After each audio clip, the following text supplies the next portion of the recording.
And welcome back to The Culture Shift with Jeroslyn Jovan, our podcast aimed at inspiring the leaders of tomorrow, brought to you by Black Enterprise. Here we like to review the success stories of today's tastemakers to encourage those who dare to dream big. Today, we're getting insight on business post-retirement from four-time NBA champion Tony Parker. Just on the heels of his induction into the Basketball Hall of Fame, Parker has made his entry into entrepreneurship by way of a partnership with Reybier wines. In our sit down, Parker explains why he decided to wait until retirement to enter business and how his natural love for wine and champagne aided in his future business relationships. Join me in welcoming Tony Parker. How are you? I'm doing great in New York, enjoying the city. Yes. How has retirement been treating you? Oh, I love it. I love it. Yeah, I just knew it was time, when I decided to retire. My body was hurting everywhere, and I just, I accomplished everything I wanted to accomplish, and won championships, and I just knew it was time. And it was one more year left in my contract, and when I decided to retire. But I called Michael Jordan, my boss at the time, and I was like, I'm not going to do my last year. I'm good. And my transition to the business life has been great. I love it. I'm super passionate about it. I love what we're doing and what we're creating with our group. And so no, it's great second life. At least my body doesn't hurt anymore, so it's good. Yes.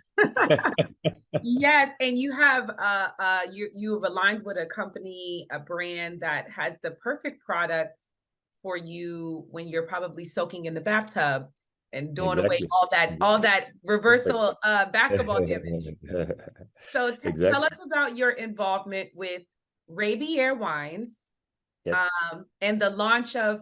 And I don't want to. I took French in high school, but I'm What? You forgot everything? What? Château So la Mascaronne. La Mascaronne. Mascaronne. Yeah, Mascaronne. You can say in English like mascarone. It'd be easy. Mascaronne. Oh, I like your English accent.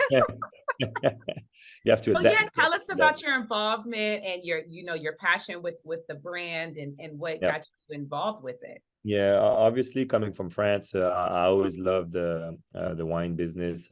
Always been very passionate about it. Started when I was like 17 years old. I discovered like the good wines because growing up, obviously we didn't have the money to buy those kind of wines. And at the time, my girlfriend at the time, her parents, they were like really big into wine, so they introduced me to the good ones. Because when you drink the bad ones, that's why in the US, when people say, oh, I don't like wine, it hurts my throat. And then when I see what they drink, I'm like, oh, yeah, of course, it hurts my throat too. I will not like that one too. It's like funny. And Yes. so when I arrived, I was 19 in the NBA. And so I was able to afford, those kind of wines. And slowly but surely, I built a passion for that. And my coach, Greg Popovich, was a huge wine lover, as a huge wine seller. So it was a great way to connect with him and to bond with him. And so over the years we'll do like every month I will do a dinner where I would invite one of the best castles or champagne, like I'll do a Dom Perignon wine or a Louis XIII wine dinner, excuse me. And then the next day I will invite them to a Spurs game. So I created a lot of good relationship with all those people over the years. In the summer, I will go see them at the castle, work on my location, make sure they give me good bottles and good vintages. And so I always knew I wanted to do that at the end of my career, invest in a vineyard. And so when I retired, through mutual friends, I met Monsieur Reybier, who's the owner of La Mascaronne and Jeeper. And after a year of talks, we agreed that we're going to work together, and I became his partner and invest in the properties and became an ambassador, for those brands. So I feel very lucky. I feel very blessed. It's hard to invest in good products because all the big companies, they buy everything. LVMH or Pernod Ricard, they just buy all the good ones, or it stays in the family, generation after generation. So I feel very blessed that I was able to have an opportunity to invest in good stuff. Yes, it is good. I have my bottle. Yeah, there you go. Lucky Uh, you. I yes, lucky me because I actually am a wine drinker. I prefer wine. I totally get everything you're saying. And when I go to the grocery store to buy my wine, I am particularly looking for where it's from, as well as the alcohol count.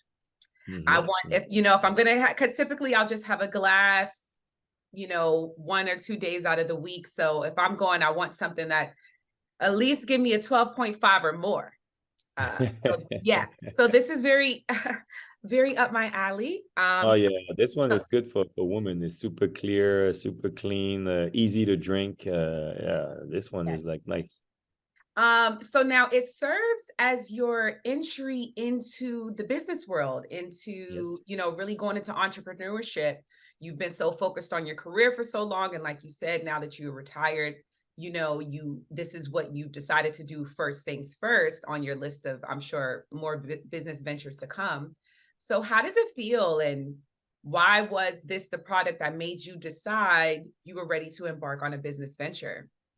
So I always prepare myself, for retirement. My parents, they always told me, my dad was a basketball player. He always told me, basketball career is very short. You have to prepare. And so at 24 years old, I asked to meet Magic Johnson. And to me, Magic is one of the best, obviously in basketball, but after his career, he's one of the best in business. And so I asked him what kind of advice you can give me, and he told me, create your network now. Don't wait until you retire, because when you retire, people forget about you. But when you're playing, everybody wants to hang out with you. Everybody wants to have dinner with you. And so that's what I did. Instead of playing Fortnite, in video games, I will go ask for dinners, with CEOs and try to be a sponge and learn and try to, because to me, it's a reason why people are successful. It's a reason why those people are where they are. And I wanted to be there. And so when I retired, I didn't feel like that little death, you know what I mean? Like a lot of athletes, they feel like a little depression, because for their whole life, we tell you where to go. You have to be there. You have to be there. You have game there. You have to be there. And then suddenly everything stops and you can do whatever you want. So it can be kind of scary. For me, it was totally opposite. I transitioned right into my business and my group, and I wanted to invest in stuff that I'm passionate about. And the wine and the champagne, for me, I don't feel like I'm working. I go to lunch and I drink the best stuff in the world, eat the best food. You meet great people, and I'm a very social guy, so it's nice to meet different people around the world. And so I was like, okay, this business is going to fit perfect in what I want to do, because now I want to give back to the new generation. So through my academy or my basketball teams or ski resorts or the horse thing, everything that I'm doing in my group, the wine and champagne fits perfectly with what I'm doing. Yes, you mentioned earlier that your love for wine and champagne even helped you, connecting with your coach at the time and other maybe high-level execs within the NBA and just in business in general. Do you see that? Would you say that, wine and champagne kind of create more of an atmosphere for those type of connections Sure. It versus? creates a mood. It creates a mood. It creates, like you just said, like an atmosphere. And when you get in those situations, when you have a nice wine and a nice cheese, and you get into those, deep talks, and deep conversation, and you can really connect with the other person, or if you have a group. For me, wine, champagne is all about sharing. It's all about sharing, and it's about emotions. And okay, what we're gonna drink, what year. It's all the whole preparation. And then you just enjoy it and share. And I always feel like, especially at night, when you drink the good stuff, people feel more comfortable, and that's how you get to know people. As simple as that. Most definitely. From I acquired my taste for wine in probably like the last 6 or 7 years, and what I've learned from just it's just a more responsible way of still getting the buzz, kind of zhuzhing you up if if you're looking to kind of get a little zhuzh, if you're in a social setting, Yeah. or like I said, after work. But at the same time, you're still mindful of what you're doing. You're surrounded. Exactly. It's not getting you Yeah, too. for sure. But for me, I always tell my friends, I always joke like, when you're tipsy, let's stop drinking. You know what I mean? Because I don't want to carry you, and so you Yes, want to get the buzz and you feel good, yes, But after that, I'm like, I don't want to deal with those people. yes, yes. I can't remember if I've ever gotten too tipsy off of wine, but I just think it's a solid. No, yeah, off wine, you really have to drink a lot. Yeah, you gotta really be going glass after glass to get Yeah, there. yeah. But I read that you noticed a shift within the NBA where more players started to drink wine and champagne after Yeah. the dress code requirement was put into place. Why do you think that is? It's a great question, and I always talked about it. Like when I first arrived in the U.S., it was not easy to find like good restaurants, or they still have pasteurized cheese, the fake cheese. It was like, man, that's not real cheese. When I arrived in the U.S., it was like that, and I saw like the evolution, in the U.S. where all the best chef around the world, even the best French chef, they all wanted to come and make the American dream. And so they all spread the knowledge. And now you can eat very, very good in the US. Every city now, they have good restaurants. Even the US is good in chef competition. They really improve. And so it was nice to see the evolution even in the NBA. Like you talked about the dress code, everybody's starting to dress nice. Now it's like fashion week now, every game now in the NBA. You have the red carpet, they all dress up and they have fun, with it. And the wine comes with that. It comes with, being well dressed in fashion, because the wine is sophisticated, and so I think the players, they wanted to try, and because it was more spirits, when I first arrived in the NBA, because it was hip hop and spirits, hard alcohol, and a transition to like wine. And now you can see on social media, LeBron will share a story of what year that he drank in the vintage, and they're proud of like what year they drank and stuff like that. Or you have D Wade had his own thing, and Stephen Curry and Carmelo. So it's pretty cool to me as a French guy to see, because me, I've been drinking forever, obviously wine, because I grew up with it. But to see the Americans take it seriously like that, and see the evolution to in Napa Valley. Napa Valley is unbelievable now. When you go over there and you go visit, it's beautiful, just like France. When you go to France, every castle, everything is beautiful. They try to do the same thing now in the US. Yes, yes. So you mentioned, some of your counterparts, and they are sharing their love for wine and champagne, as well as launching businesses, as well as putting their names behind brands. How do you feel now seeing this shift, having come from the days of maybe a hypnotic field, something hard It's nothing wrong. alcohol field party? It's nothing wrong with the hard alcohol. I Yeah. just prefer wine. But Yes. yeah, no, I mean, for me, it's like I'm proud of it. I'm proud of the shift, and I see guys like they really involved. Because for me, it's like it's a lot of athletes or celebrities. They're putting their name behind alcohol, and so for me, when I decided to do it, I really wanted to take my time to really be involved, because I knew like my country, like my French people, they'd be like mad if I'm like not very involved. That's what I always say, like I will invest, but when I'm done playing like that, I can go to the harvest. I can go to the tradition lunch at the end of the harvest and meet all the employees. And I've been doing that the last 3 years. I've been to the mixing, when you try every parcels, and after 10, I was like, man, and I can't feel my throat anymore. And I'm with the directors, and they like teach me like how they mix and how they're going to decide, okay, this year that's going to be the wine. And I've been to all those rooms, and so it's been pretty cool. So it's been a learning process. I still got a long way to go, but I've been enjoying it. And what are some plans for expansion for the foreseeable future? I think for us with the rosé, we want to be like top 3, in the world. That's the goal of Monsieur Reybier. It's our goal. We want to make good product. Monsieur Reybier always invested in premium stuff, because he owns Côte d'Estournel, who's one of the best red wine, best Bordeaux in the world. And so with the rosé and with the champagne, that's our same goal. We want to do a premium stuff. We want to be in the best restaurants around the world. That's why I'm on tour right now in New York, and I did Miami, LA last year. I did New York last year. So with the wine people and the restaurants, you have to go every year. They want to see your face, to see how serious you're going to be. And so that's what I've been doing. In France, I go to all the best restaurants in Paris and Lyon, and when I see the reaction, of the best chefs, I feel comfortable, with the product that we have. Yes. Let me know when you return back to LA. I Okay. missed this one in New York, but let me know when you I make will. So I have to ask, and I'm sure you are, but are you checking out the current NBA season? And what are your thoughts? I think it's going to be a hell of a season. I feel like man, those teams are loaded. You have like maybe 10 legit teams who can really win. So I think it's going to come down to who's going to be healthy at the end of the season. I think it's going to be like you have a lot of teams that can win. And so it's going to be tough for Denver to go back to back. LA is looking good, but same thing. It depends if LeBron and AD is going to be healthy.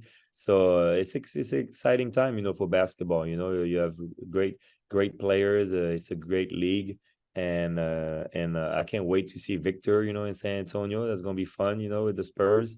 So it's going to be a great season. Yeah. So, speaking of the Spurs, the last time they won is when you were on the team in 2014. And you mentioned Victor. Do you think he has what it takes to help bring the Spurs dynasty back to its glory days? Yes, I think he's unique. He's a unique player. We never saw that in basketball. Definitely the best prospect maybe since LeBron James. And so we're excited, and I can't wait, to see what he's going to do in his rookie year. But I think if we look at down the road, I think he has the talent, but he needs to be surrounded. He needs help. But he's going to be a franchise player for a long, long time, and I hope that one day he brings a championship back to San Antonio. Yes, we saw you hanging out with him over the summer. Yep. Picture with him and your son was hilarious. It was so Yeah, cute. I know. I know. It was a hit. It was a hit Yes. on my Instagram. But what advice have you given him for his rookie season? Just be himself. I mean, there's going to be a lot of expectation, almost unfair expectation. And he just has to be himself and be Victor. Can't compare, to LeBron or Kobe or Michael. Like he just has to be him. But he's always been like that anyway. So I don't really worry about him. He's very strong mentally. He has what it takes. I had him with my French team. He played for my French team in France. We won a championship together. So I know that the mental side, like he has that. So you'll be fine. Yes. And as for you, you are fresh off the heels of your induction into the Basketball Hall of Fame. How does it feel? How does it feel? Weird. It's weird. This is like an unreal, unbelievable experience. I never thought somebody like me can experience something like that. Like it was a unique experience. Like the toughest speech that I ever had to make in my life. It was surreal. It was just memories that will stay forever in my heart. And I was just happy to share that, with my family and my friends. I always tell people that you have to dream big, but even when I was a kid, I never thought that I would be in the Hall of Fame. So it's pretty cool now to be a Hall of Famer and worked hard, for it. And I always wanted to leave a mark on French basketball and have a good impact and represent France good in the US. And I think I did that with the Hall of Fame. Yes. I also see you, you visit different WNBA games and share that. Yeah, of course. And I think that's amazing because it really it's all about that awareness and getting people like more excited about it. So there's more support behind. For me, that's very important. Women's basketball is something that I've been doing for a long time. It's my 7th year now owning a team in France. We won the championship last year and we won the European championship too. I'm very involved, in the women cause, because I'm ambassador of United Nations, for women and men equality, and that's something that I want to support. And so, in the WNBA finals right now, you have a couple girls who played for my team in France, so it was nice to support. I was a little bit conflicted, because I know people in Vegas, know people in New York, but New York invited me, so I had to be for New York for this game. But love Becky Hammond too. Becky is like my big sis, and she was with me with the Spurs. We got inducted together in the Hall of Fame, so it was nice just to see great women's basketball. It was an unbelievable atmosphere. It was packed at the Barclays Center. You had 18,000 people.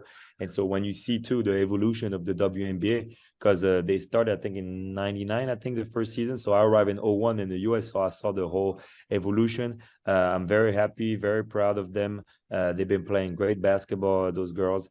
And I'm very happy to be a little piece to help women's basketball grow. Yes, a proud little piece because I see your pride and excitement, and it rubs off on anyone looking. So keep it up. And for my last question, how are you hoping to continue your legacy in sports and business? I mean, we've been talking about it already, but I'll let you close on that. No, it's a good question. I think like I always wanted to when I was done playing basketball that people will remember, my name, and I think I accomplished that with the Hall of Fame. So in my second life, I want to have an impact, in our society, in my country, in France, but in the US too, because I'm 50-50. So I love both. And I just want to do projects and invest in projects that can affect people's life and can inspire people. That's what I'm focused on now with my academy, on my women's team, like we talked about, or doing good products with the wine and the champagne. Hopefully, when I'm done, with my second life and I retire for good, for real, that people say that I did good for our society. I think they will. I definitely think so. Tony Parker, it's been a pleasure. Château, that Mascaronne, yeah? Yes. Mascaronne? Yeah, Mascaronne. I went to Paris for the first time over the summer, so I've been trying to.